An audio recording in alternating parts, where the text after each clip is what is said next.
नमस्कार, आदाब, सत श्री अकाल। मैं प्रखर श्रीवास्तव आप सभी लोगों का स्वागत करता हूं आपके अपने चैनल गुरु घंटाल में। और दोस्तों, आज हम बात करेंगे 7th amendment of Indian constitution, Bharat के संविधान के 7वें संशोधन के बारे में। निकल पड़ते हैं आज के सफ़र पर। अगर ये वीडियो पसंद आए तो इसको लाइक शेयर कमेंट करना ना भूलिए। गुरु घंटाल को सब्सक्राइब ज़रूर कीजिए।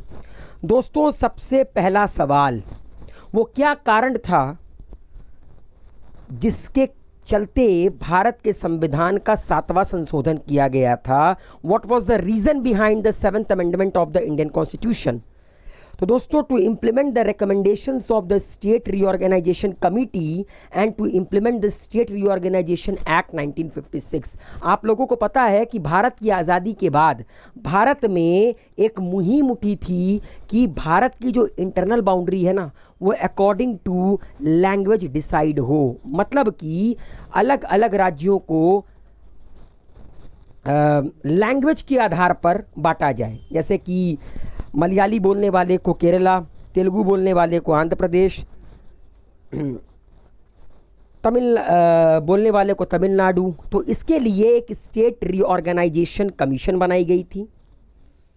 उसके द्वारा जो रिकमेंडेशन था उसको इम्प्लीमेंट करने के लिए, और ये जो एक्ट था 1956 का स्टेट रीऑर्गेनाइजेशन एक्ट, उसको इम्प्लीमेंट करने के लिए भारत के संविधान का 7वां संशोधन किया गया था।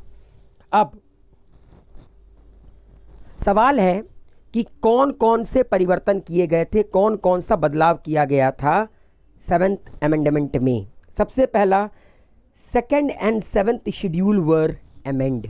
भारत के संविधान का 2रा और 7वां जो शेड्यूल गए उसको अमेंड किया गया था 7th amendment of Indian constitution में।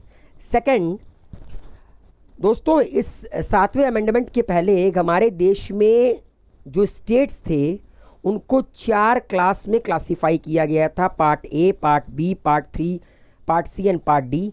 इन सबको ख़त्म कर भारत को 14 राज्यों में और 6 केंद्र शासित राज्यों में, मतलब कि 14 स्टेट्स एंड 6 यूनियन टेरिटरीज़ में डिवाइड कर दिया गया था।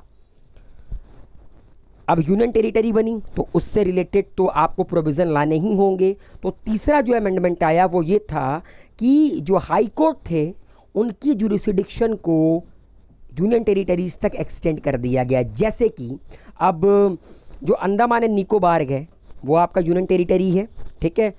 उसका हाई कोर्ट क्या है? उसका हाई कोर्ट आपका कलकत्ता हाई कोर्ट है, ठीक है। तो जो हाई कोर्ट थे उनकी जुरिसडिक्शन को यूनियन टेरिटरी तक एक्सटेंड कर दिया गया, बढ़ा दिया गया। चौथा, provided for the establishment of a common high court for 2 और मोर स्टेट्स। और ये प्रोविज़न लाया गया कि भारत के 2 या 2 से अधिक राज्यों का एक कॉमन हाई कोर्ट हो सकता है। जैसे कि पंजाब और हरियाणा का कॉमन हाई कोर्ट है, ठीक उसी तरह ये कहा गया कि 2 या 2 से अधिक राज्यों का कॉमन हाई कोर्ट हो सकता है। Provided for the appointment of additional and acting जजेस ऑफ द हाई कोर्ट। और हाई कोर्ट में एडिशनल और एक्टिंग जजेस का प्रोविज़न लाया गया।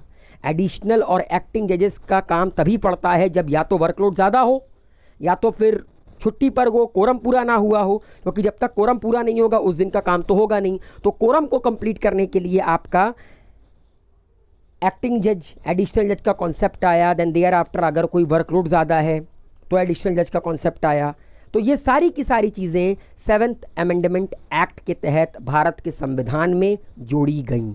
तो उम्मीद है आप लोगों को समझ में आया होगा कि जो 7th अमेंडमेंट एक्ट है उसका मेनली जो फोकस था वो यूनियन टेरिटरी के इस्टेब्लिशमेंट में और उनके जुरिसडिक्शन में था।